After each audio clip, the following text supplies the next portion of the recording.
गोदी मीडिया कहा जाता है, ठीक है, क्योंकि इनकी हरकतें ही ऐसी हैं। बोल दिया जाता है कि बॉस को उस फिल्म स्टार की या उस क्रिकेटर की शक्ल नहीं पसंद या उस पॉलिटिशियन की शक्ल नहीं पसंद, उस इंसान की कोई भी स्टोरी उठाई नहीं जाती है। मोदी जी ने उस पर बात की, उसके बाद हमसे तुरंत बोल दिया गया कि हाँ अब आप इस मुद्दे को उठा सकते हैं। बात होती है कि आप दिखाना नहीं चाहते, एक बात होती है कि लोग देखना नहीं चाहते। बहुत सारे अंदर के इंसिडेंट्स हैं जो मेरे साथ हुए हैं। जर्नलिज्म की पढ़ाई शुरू कराई जाती है तब उस वक्त पर सबसे पहले ये सिखाया जाता है कि फैक्ट्स बिल्कुल क्लियर होना चाहिए। ये फैक्ट्स हैं जिन्हें गलत बताया जा रहा है। हमसे सरकार है, सरकार से हम नहीं है, इतनी बात हम सबको समझनी पड़ेगी। सभी लोगों को नमस्कार भैया। थंबनेल देखकर आप सब समझ गए होंगे कि मैं आज किस मुद्दे पर बात करने वाली हूं। टीवी चैनल्स की इनसाइड स्टोरी।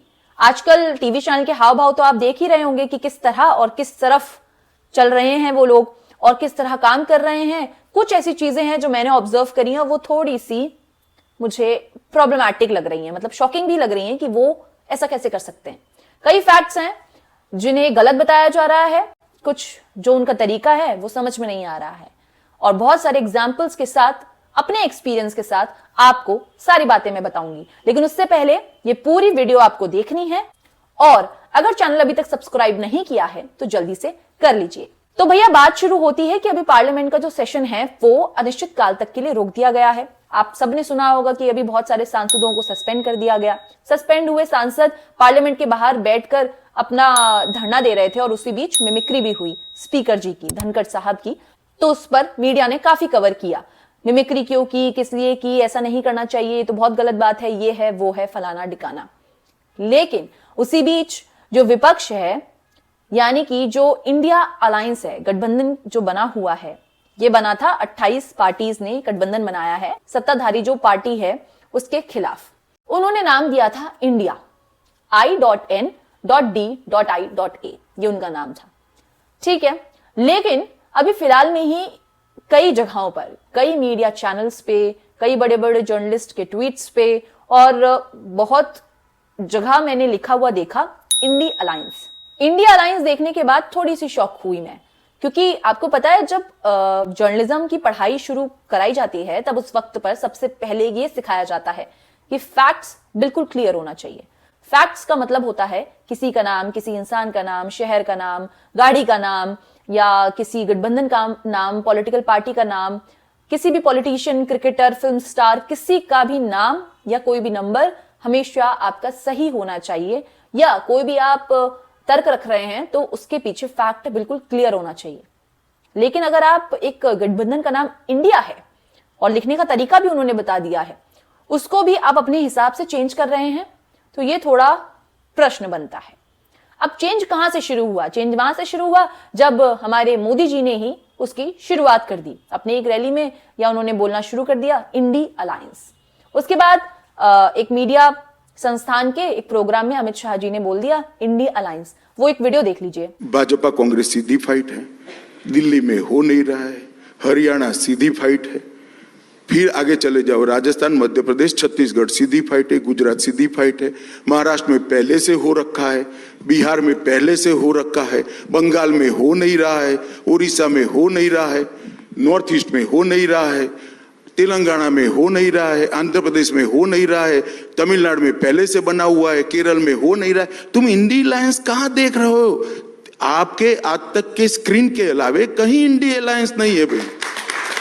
तो आपने वीडियो देखा जिसमें अमित शाह जी बोल रहे हैं इंडी अलायंस।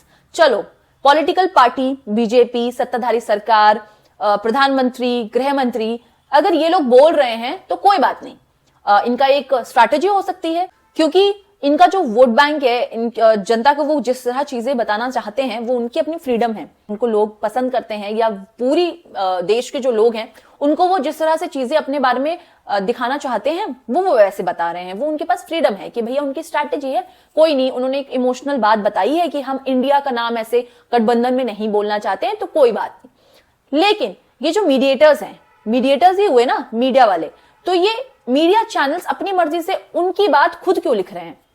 मुझे ये समझ नहीं आया। जब एक पार्टी ने, एक गठबंधन ने मिलकर आपको बता दिया है, ऑन डॉक्यूमेंट उनका नाम क्या है, तो आप क्यों चेंज कर रहे हैं? क्यों अपने हिसाब से नाम लिख रहे हैं? या तो आप सत्ताधारी सरकार को खुश करना चाहते हैं कि भैया आप जो बोलेंगे वही हम बोलेंगे, अपनी मर्जी से बोलेंगे, या तो आप ये बोलना चाहते हैं कि भाई हम यही लिखेंगे, हम भी वही लिखेंगे अपनी मर्जी से, या आपसे करवाया जा रहा है? ये 2-3 सवाल ही हैं जो हो रहे होंगे। आप इंडी अलायंस क्यों लिखने लगे, इसका जवाब शायद कोई नहीं दे पाएगा, क्योंकि उसका जवाब मुझे लगता है यही होगा, विपक्ष तो अपना इंडिया इंडिया बोल रहा है लेकिन आपको सुनना नहीं है, और जो सत्ताधारी है वो इंडिया अलायंस बोल रहा है और आप भी इंडिया अलायंस बोल रहे हो। तो आप समझ रहे हो चेन कहां जा रही है? चेन यही है और कुछ नहीं है। ये एक इंसिडेंट नहीं है, ऐसे कई इंसिडेंट हैं जहां पे मीडिया अपनी मर्जी से ही काम करती है। बस ये एक इंडिया अलायंस वाला जो चीज है ना, ये नाम ऊपर टॉप बैंड में लिखकर, जर्नलिस्ट ने अपने ट्वीट्स में लिखकर एकदम साफ बता दिया है कि हम भैया वही कर रहे हैं, इसे साफ पता चल रहा है। ऐसे बहुत सारे अंदर के इंसिडेंट्स हैं जो मेरे साथ हुए हैं, या मेरे साथ कह लीजिए, या मैंने देखे हैं कि ऐसा होता है। मणिपुर का एक वीडियो था जो जमकर वायरल हुआ, वो आपको सबको पता होगा कि वो वीडियो कितना वायरल हुआ था। वो वीडियो रातों रात वायरल हुआ, और तब वायरल हुआ जब विशेष सत्र की शुरुआत होनी थी, आई थिंक उससे पहले वो वीडियो वायरल हुआ। अब सुबह से शिफ्ट शुरू हो चुकी है, हम सब उसको खबर को देख चुके हैं, लेकिन हमने अभी तक हमारे चैनल ने उसे पब्लिश नहीं किया है, उसे रोक दिया गया था। हमारी जो ऑडियंस है उसे नहीं पता है कि दुनिया में ऐसा कुछ भी हुआ है, अगर जो सिर्फ टीवी देखते हैं। ठीक है, हम तब तक रुके रहे जब तक मोदी जी ने खुद उस पर बात नहीं कर ली। हम सुबह 11 बजे तक इस टॉपिक को लेकर रुके रहे कि इस पर कोई वीडियो नहीं जारी किया जाएगा, नहीं पब्लिश किया जाएगा। जैसे ही मोदी जी ने उस पर बात की, उसके बाद हमसे तुरंत बोल दिया गया कि हां, अब आप इस मुद्दे को उठा सकते हैं। आप मुद्दे को उठाइए और वो चीजें उठाइए जो सत्ताधारी सरकार को डिफेंड करे। डिफेंड करने का मतलब ये होता है कि पक्ष में, उनके पक्ष में बोले चीजें जो वो बोल के गए हैं कि और भी राज्यों में ऐसी चीजें होती हैं, ठीक है, उसको प्रूफ करें। उनके हम वही पक्ष दिखाएंगे जो सत्ताधारी सरकार के नेता बोल रहे हैं, हम वही फीड करवाएंगे, वही हम बताएंगे जो हमारी जनता को पता होना चाहिए। जो एक्चुअल में हो रहा है या जो कहानी है उससे हमें कोई मतलब नहीं है। ये ऐसा हुआ है और ऐसा होता है। खबरें ये सोचकर उठाई जाती हैं कि हमारी ऑडियंस क्या देखेंगी, और तो आपको पता ही है कि किस बारे में बहुत सोचा जाता है। तो ये एक दूसरा इंसिडेंट था।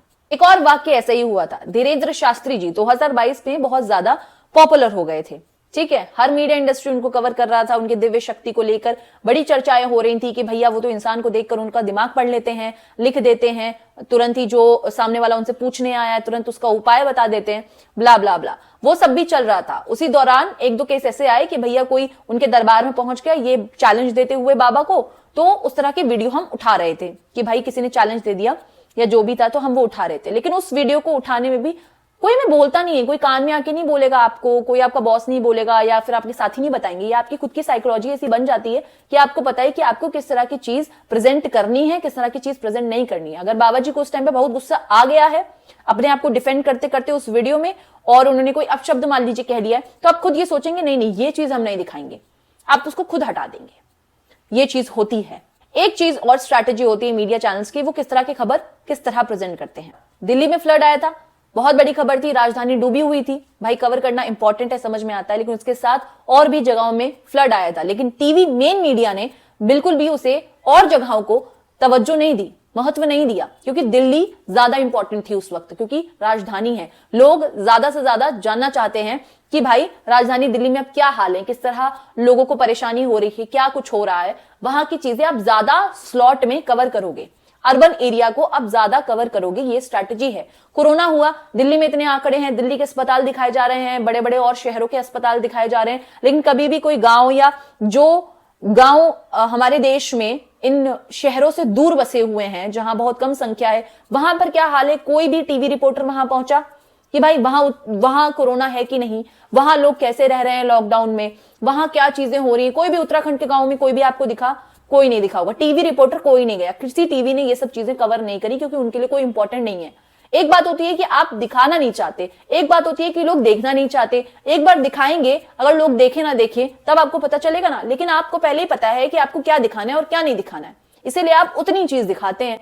तो ये एक अलग मुद्दा है। बोल दिया जाता है कि बॉस को उस फिल्म स्टार की या उस क्रिकेटर की शक्ल नहीं पसंद, या उस पॉलिटिशियन की शक्ल नहीं पसंद, तो वो इंसान, उस इंसान की कोई भी स्टोरी उठाई नहीं जाती है, ठीक है, चाहे वो ऑस्कर ले आए या फिर पूरे वर्ल्ड में इंडिया का नाम रोशन करके आ जाए। तो इतना बड़ा अगर कुछ हो जाएगा ना, तो एक लाइन में उसको छाप दिया जाएगा कि वो भी इसलिए कि भैया बहुत बड़ा देश के लिए काम किया। डिस्पाइट ऑफ दैट आप नहीं उठा सकते। अगर आपने उठा लिया, नौकरी गई आपकी, क्योंकि बॉस को नहीं पसंद है। वहां की हर जगह के अलग अलग एथिक्स बन चुके हैं, हर जगह अपने हिसाब से काम हो रहा है। अब मेरे कुछ सीनियर जर्नलिस्ट थे, उन्होंने मुझे एक बार बताया कि गोदी मीडिया कहा जाता है, ठीक है, क्योंकि इनकी हरकतें ही ऐसी हैं, इनकी हरकतों की वजह से ही इन्हें बोला जाता है। अब आपको एक और बात बताती हूँ, जब ये दीप उत्सव होता है बनारस में, अयोध्या वाला जब होता है, कुछ भी बड़ी कोई भी चीज सेलिब्रेशन टाइप की हो रही होती है, सत्ताधारी सरकार जब वो कराती है, तो वहां पे पूरी मीडिया इंडस्ट्री पहुंच जाती है, अपना अपना कैमरा लेके, और रिपोर्टर वहां पहुंच जाते हैं। लेकिन आपको पता है वहां पे कोई उनकी खातिरदारी नहीं होती है, कोई उनको ये नहीं बोला जाता है कि भैया आओ बैठो। अगर आपको भूख प्यास लग रही है और बहुत बड़ी लंबी लाइन है, बहुत दूर आपको जाके पानी मिलेगा, या सिक्योरिटी के हिसाब से जो चीजें सबके लिए हैं, आम जनता के लिए, वही आपके लिए भी होंगी। मीडिया का वहां पे वही तरीका होता है। ये जो भागते रहते हैं ना मीडिया वाले, ये अपने लिए भागते रहते हैं भाई, क्योंकि वो भी जानते हैं कि हम यही दिखाएंगे तो चलेंगे, वरना एनडीटीवी का हाल तो आप सबको पता ही है कि क्या हुआ फिर बाद में। तो खैर ये पूरा सब गोल सर्कल है और सब कुछ अंदर इसी तरह काम होता है। और सबसे बड़ी बात, ये इंडिया अलायंस वाली जो चीज हो रही है ना, मीडिया चैनल्स जो कर रहे हैं, ये एक पर्सपेक्टिव बनाने वाली चीज है कि आप सरकार की मदद कर रहे हैं जनता का पर्सपेक्टिव, मतलब कि विचार बनाने में। तो अब आपका कॉल है ये, सर जो भी ये वीडियो देख रहा है, ये आपका कॉल है, या मैम आपका कॉल है कि आपको किस तरह से सोचना है चीजों को लेकर। आज के टाइम पे मैंने देखा है, जो आपको दिखाया जाता है वही देख लेते हैं, उसी को विश्वास करने लगते हैं, उसी को सच मानने लगते हैं। उतना ही पार्ट या उतनी ही क्लिप किसी भी पॉलिटिशियन, क्रिकेटर या किसी भी बड़े इंसान का देखकर आप उसे सही मानने लगते हैं। आप कभी भी उसके आगे पीछे की स्टोरी जानने की कोशिश ही नहीं करते, क्योंकि आप बोलेंगे कि आपके पास समय नहीं है उतना। ठीक है, समय नहीं है तो फिर कंप्लेंट्स करना भी बंद कर दीजिए। महंगाई अगर हो रही है तो होने दीजिए, और अगर स्कूल में बच्चे नहीं पढ़ने जा पा रहे हैं तो कोई बात नहीं, तो आप फिर कोई बात नहीं में जिद्दी के काट दीजिए। फिर ये पॉलिटिक्स और इन सब की खबरें भी मत सुनिए, क्योंकि आप ही नहीं करेंगे तो बाकी और कौन करेगा, मुझे ये समझ में नहीं आता है। हमसे सरकार है, सरकार से हम नहीं है, इतनी बात हम सबको समझनी पड़ेगी। और किस तरफ हमने अपनी सोच लेके जानी है, ये हम सबका खुद का टेक होगा। आज के इस वीडियो में बस इतना ही। अगर आपको वीडियो पसंद आई है तो प्लीज इसे लाइक करिए, मेरे चैनल को सब्सक्राइब कीजिए, ढेर सारा प्यार दीजिए खबरवती को, और कमेंट सेक्शन में जरूर बताइए कि आप और किन मुद्दों पर, या फिर आपको कोई सजेशन हो, वीडियोस देखना चाहते हैं, मैं उस मुद्दे पर या उस टॉपिक पर जरूर आपको वीडियो लेकर आऊंगी। और तब तक के लिए आप इसी तरह खबरवती को देखते रहिए। शुक्रिया।